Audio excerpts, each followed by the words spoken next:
हे जाड़ा में पारा नियर का गली के चक्कर काटता रो आवाना नहीं जाबा जाड़ा लगता हो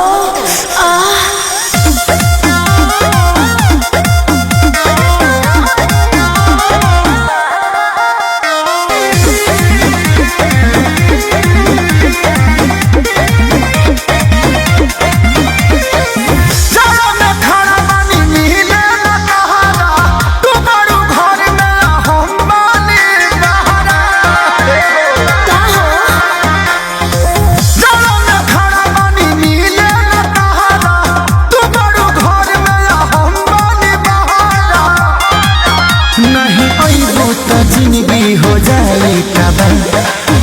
तो कैसे आई देवाल फाड़ने के लिए 67 दबा पिछुआरी आवे खातिर 68 100 नंबर दबा दे तो मिलल भूल जाएगा अरे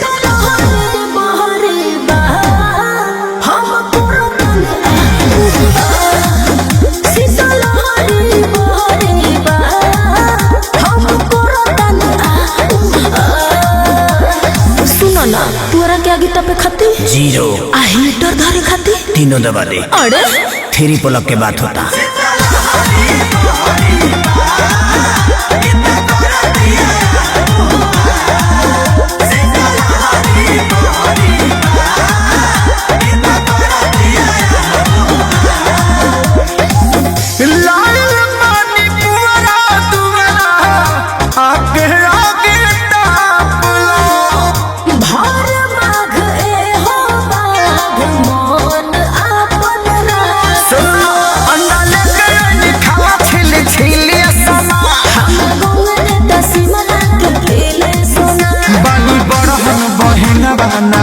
सुनो सुनो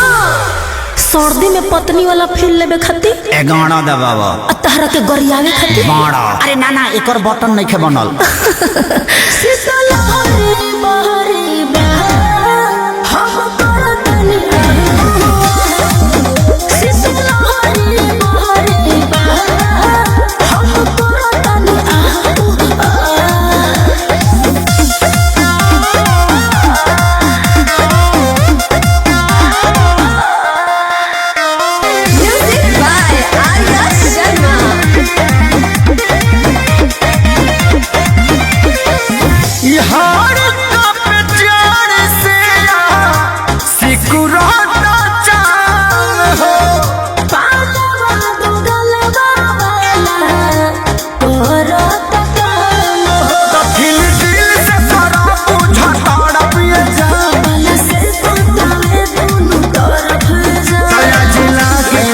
खेसारी के पास एगो और बात बताओ तारा डायरेक्ट कोरा में कूदे खातिर 94 चरसहाड़ी में अब भाई से तारा के हुकवाए खातिर एम्बुलेंस वाला के गाड़ी में अरे